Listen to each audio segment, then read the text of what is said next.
Glória a Deus, vamos para mais um vídeo aqui no canal. Eu sou o Pastor Rony e como nós prometemos, hoje trazemos mais um reagindo. Dessa vez nós vamos reagir ao pastor Elias Soares, que traz um vídeo versando sobre a doutrina da Trindade. Nós cremos na doutrina da unicidade de Deus e vamos reagir conforme as informações que o pastor vem trazendo. Afirmando, nada contra a pessoa do pastor, né? Nada contra. Nós estamos aqui vendo a ideia que ele traz e reagindo a ela. Vamos lá?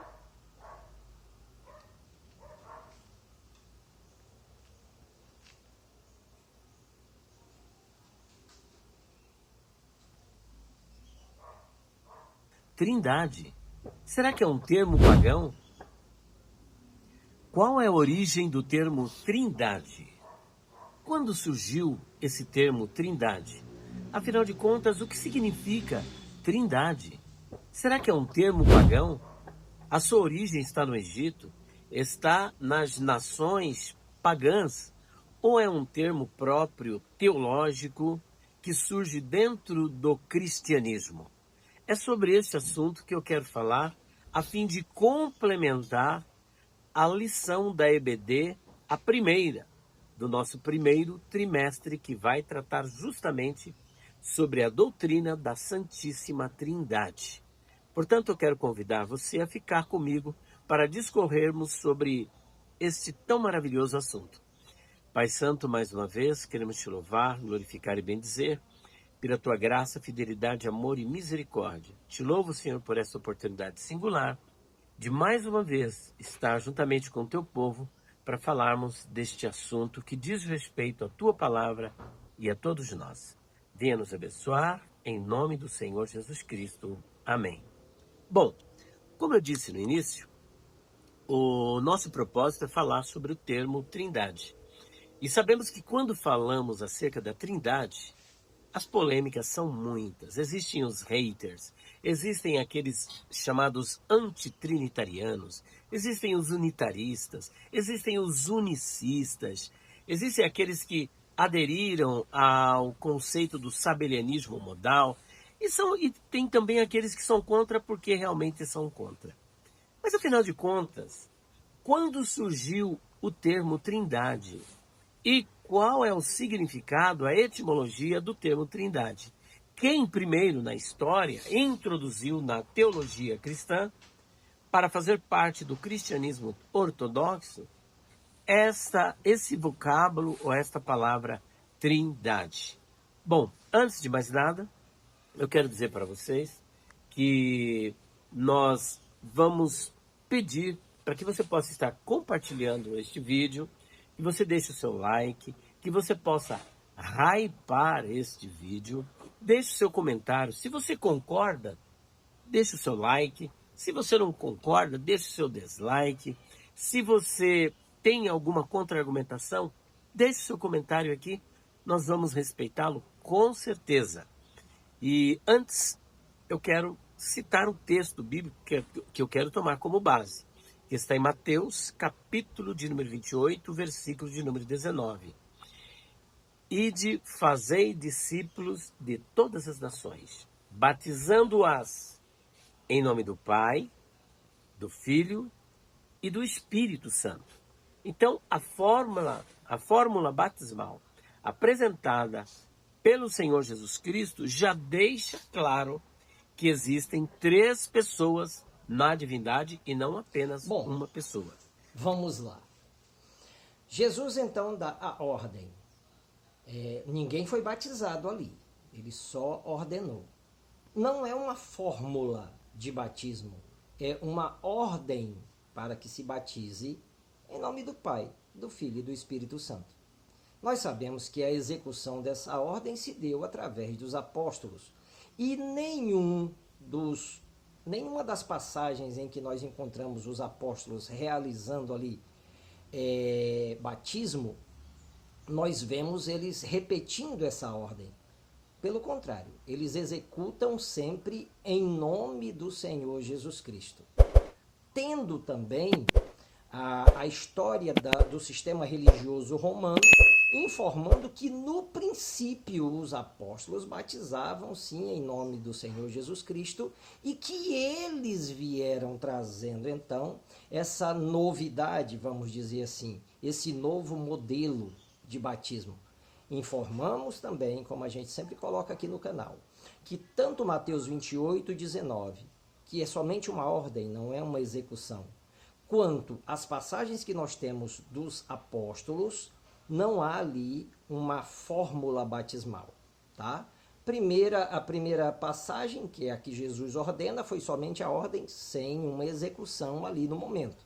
E as outras passagens dos apóstolos nós temos somente que eles executaram em nome do Senhor Jesus Cristo, tendo também uma ordem que está lá em Atos capítulo 2, versículo 38, do próprio apóstolo Pedro, dizendo que o cristão deve se arrepender e, consequentemente, ser batizado em nome do Senhor Jesus Cristo para que o perdão dos pecados dele seja acontecido, né? Mas nós não temos nenhum momento em que está se batizando pessoas ali, relatando qual a fórmula utilizada. Nós sabemos que os apóstolos sempre utilizaram o batismo em nome do Senhor Jesus Cristo, mas não sabemos com exatidão qual tenha sido as palavras utilizadas pelos apóstolos.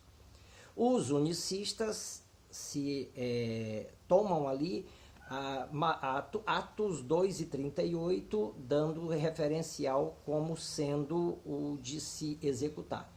Mas tanto Mateus 28 e 19 quanto Atos 2 e 38 não são fórmulas batismais, porque não estão sendo executadas ali no momento do batismo, tá bom?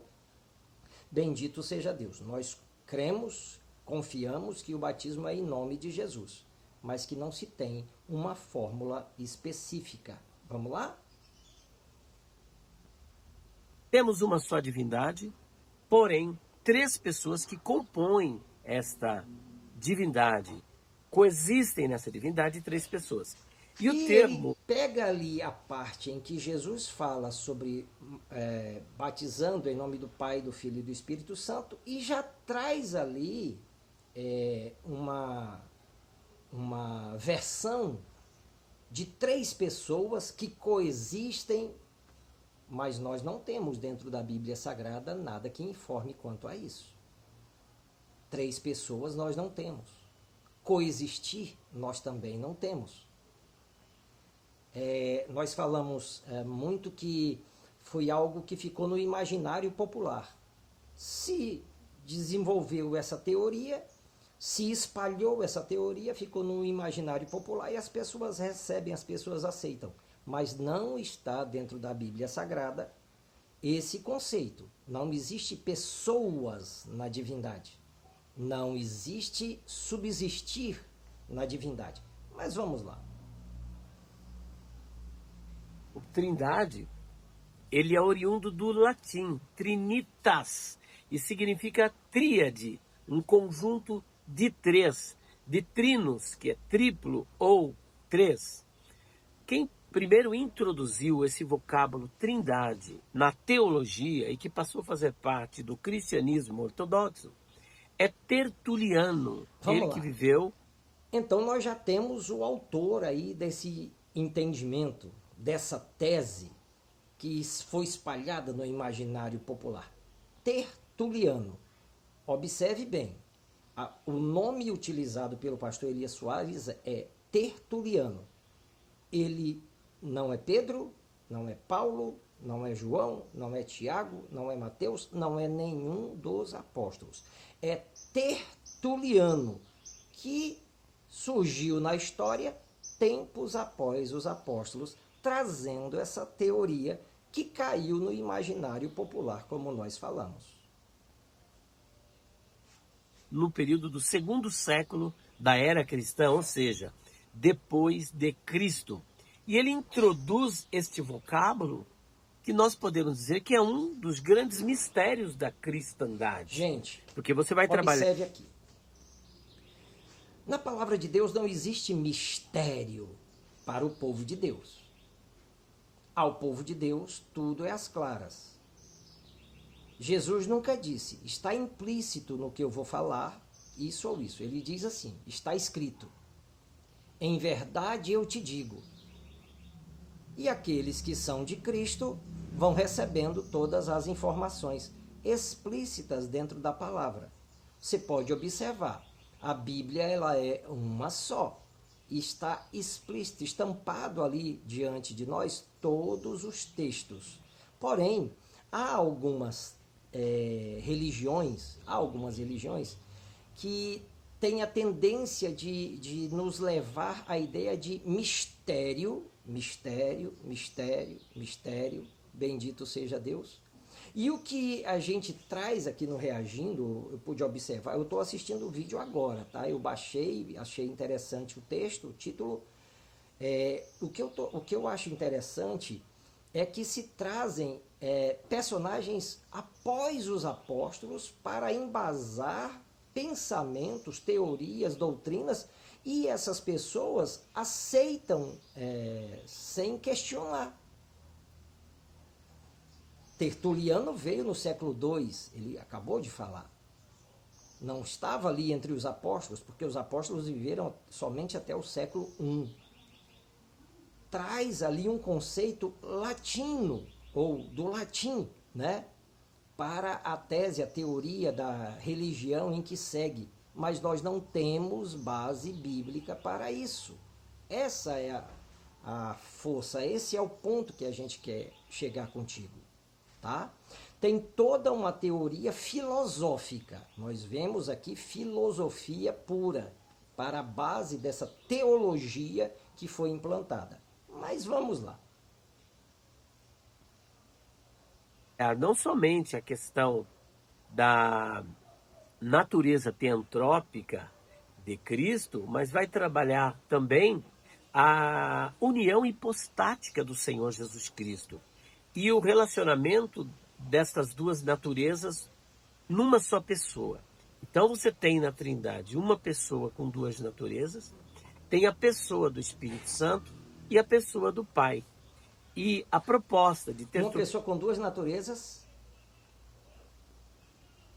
uma outra pessoa que é o Pai e a outra pessoa que é o Espírito Santo. Mas a Bíblia não traz isso. O Espírito Santo é o Espírito Santo de alguém. É o Espírito de alguém. E, naturalmente, pela palavra de Deus, nós identificamos, nós não entendemos, não. Nós identificamos dentro da palavra de Deus que é o Espírito do próprio Deus. O Espírito Santo não é uma pessoa à parte de Deus. Ela é o próprio Deus. O próprio Deus. É o Espírito Santo do próprio Deus. O Pai não seria uma pessoa separada de Deus. Não. O Pai é o Espírito de Deus em ação.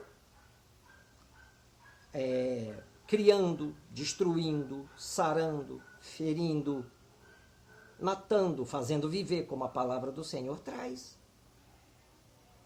Duas naturezas em Jesus, naturalmente. Bendito seja o nome do Senhor Jesus. Mas nós não temos mais pessoas para identificar. Aqueles a quem nós já devemos identificar, já está sendo identificado. As duas naturezas em Jesus Cristo. Mas vamos lá.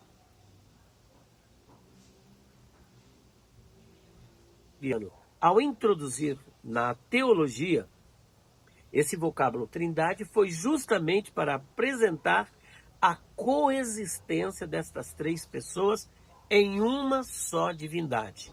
Portanto, o cristianismo ortodoxo... Apresentar três pessoas em uma só divindade. Um conceito naturalmente pós-apostólico, pós-bíblia. Nós falamos, nós entendemos, né, como eu posso colocar aqui para ti, que o Evangelho ele se encerra nos apóstolos. Toda a ideia, toda a diretriz, toda a direção, tudo aquilo que deve ser aplicado, ensinado, vivido, está ali dentro daquela vida apostólica, do conceito apostólico. Mas se traz Tertuliano se traz século II, que é após Tertuliano, após os apóstolos, para identificar, para se implantar uma tese, uma teoria, uma teologia paralela àquilo que nós temos dentro da Bíblia Sagrada, que é simples. O Evangelho não é dificultoso, não tem mistério ali. Louvado seja o nome do Senhor Jesus dentro dos Evangelhos, se você for observar a palavra de Deus na sua naturalidade, vamos dizer assim. Tá? Mas vamos lá. Ele não prega, ele não ensina que existem três deuses, porque aí seria um triteísmo, mas apresenta apenas que existe um só Deus que coexiste em três pessoas, a saber, o Pai, o Filho e o Espírito Santo. Essa doutrina que foi formulada, introduzida no cristianismo por Tertuliano, no segundo século, ela foi formalizada no quarto século, no Concílio de Nicéia. Pronto, já temos aqui um nó sendo amarrado. Tertuliano, então, traz essa teoria no segundo século e essa teoria é formalizada no quarto século. Ela não tem formalização apostólica. Eu quero repetir aqui. Ela é formulada no quarto século num concílio do sistema religioso romano. Naturalmente, aqueles que seguem esse tipo de entendimento devem compreender que esse desenrolar aí se deu pelo sistema religioso romano e não pelos apóstolos, tá? O que os apóstolos falaram está sendo deixado de lado aqui. Está sendo abarcada ali, abraçada, trazida ali uma teologia paralela àquilo que os apóstolos falaram. Tá? Vamos lá. Neste concílio de Nicéia, naquela controvérsia contra Ário de Alexandria, e Ário, como vocês sabem, ele não acreditava que Jesus é Deus. Para ele, Jesus não era Deus. Era apenas uma criatura de Deus. Então, houve uma grande polêmica no quarto século, que foi até o sexto século, né? Tem aí também o concílio constantinopolitano. Nós temos, então, vários conceitos acerca deste assunto, que foi cristalizado principalmente no quarto século, como eu havia dito. No quarto século, ele é formalizado no quarto século da era cristã, nessa controvérsia contra Ário, combatendo esse antitrinitário chamado Ário. Portanto, nós temos na teologia cristã hoje o termo... É importante a gente colocar aqui a figura de Ário também, aqui na nosso reagindo, ainda que ele não tivesse um conceito unicista, né? Mas não havia controvérsias dos unicistas com os arianos. Não havia nenhum tipo de controvérsias, pelo contrário. Muitos arianos foram batizados em nome do Senhor Jesus Cristo, muitos receberam essa verdade, e mesmo muitos que não tinham essa verdade não tinham nenhum atrito contra os unicistas. Tá? O concílio do século IV, ele vem sim com essa controvérsia, bendito seja o nome do Senhor Jesus, mas naturalmente porque se levantou alguns que eram contrários aos pensamentos do sistema religioso romano.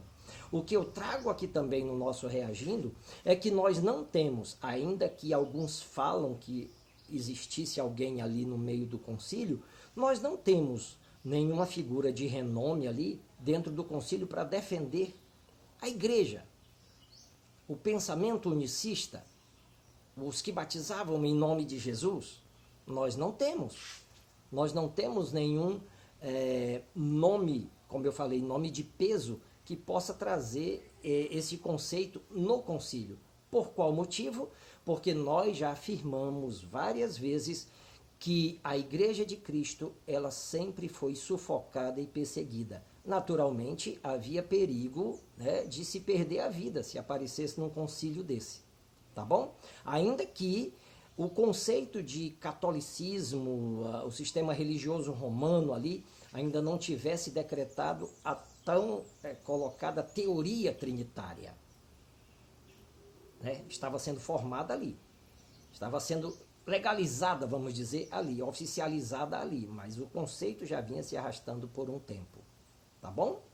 Então nós temos aqui, pelo pastor Elias Soares, fatores ou fatos históricos extrabíblicos, pós-apostólicos, de um sistema religioso que se implantou em meio às nações. E que, pelo que nós vemos aqui pelo pastor Elias Soares, ele aceita esse conceito, filosoficamente ele abraça esse conceito, bendito seja Deus, porque fala com categoria desse assunto. Vamos lá.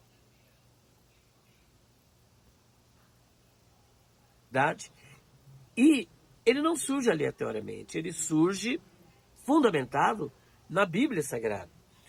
Alguém pode dizer o seguinte, mas Trindade está na Bíblia? Não, a palavra Trindade não está na Bíblia. Há a palavra. Mas apesar da palavra Trindade não estar na Bíblia, o seu conceito nós podemos percebê-lo e vê-lo na Bíblia com várias passagens bíblicas. Mas hoje a nossa ocupação é com a origem do termo Trindade, quem introduziu esta palavra, se ela é bíblica ou não. Portanto, o termo Trindade, como já dissemos, vem do latim trinitas e foi criado esse termo por Tertuliano, no segundo século depois de Cristo, com o objetivo de apresentar a coexistência das três pessoas da divindade, o Pai, o Filho e o Espírito Santo. E apesar do termo Trindade não estar escrito na Bíblia, o seu conceito está na Bíblia e isso nos basta. Bom, espero eu tenho sempre falado nas redes sociais em que a gente tem acesso que esse conceito ele é trazido para o assunto, né, para o dia a dia, e geralmente não só o pastor Elias Soares, mas vários que a gente assiste, eles dizem isso, olha, não está na Bíblia, nós afirmamos e eles também afirmam. Então existem duas palavras, como eu sempre coloco onde a gente vai, existem duas palavras que embasam esse conceito extra-bíblico, pós-apostólico, que não tem nada dos apóstolos, né? Duas palavras que embasam esse conceito que eles trazem e que já está no imaginário popular e quando a gente fala contra, muitas vezes é até agredido verbalmente. A primeira palavra é implícito. Não tem nada da Trindade escrito na palavra, mas está implícito as três pessoas. Né? Está implícito as três pessoas. E a outra palavra é subentende-se. Está subentendido que existem três pessoas subsistindo num só Deus. Mas, biblicamente, nós não encontramos essa palavra. Os apóstolos não apoiaram essa condição. Vou finalizar aqui nosso reagindo dizendo, nunca os apóstolos trouxeram a ideia de um Deus Filho. Nunca eles falaram de uma segunda pessoa. Nunca eles declararam que o Filho seria um Filho eterno. E todas esses nomes, todos esses títulos, todos esses pensamentos, esses entendimentos foram trazidos justamente com o princípio aí da doutrina trinitária sendo aplicada no mundo. Nós defendemos que o conceito bíblico não abraça a doutrina trinitária. A doutrina trinitária é que deseja se infiltrar dentro do conceito bíblico. Existe essa diferença, tá? Bom, ficamos aqui com o nosso reagindo. Eu espero que você tenha gostado. Como disse o pastor Elias Soares, se você não gostou, dá o dislike. Se você gostou, dá o like aí, ajuda a gente. Se ainda não é inscrito no canal, a gente te pede, se inscreve no canal. Dá essa moral aí para a família crescer, no nome de Jesus. E breve a gente retorna, em nome do Senhor Jesus.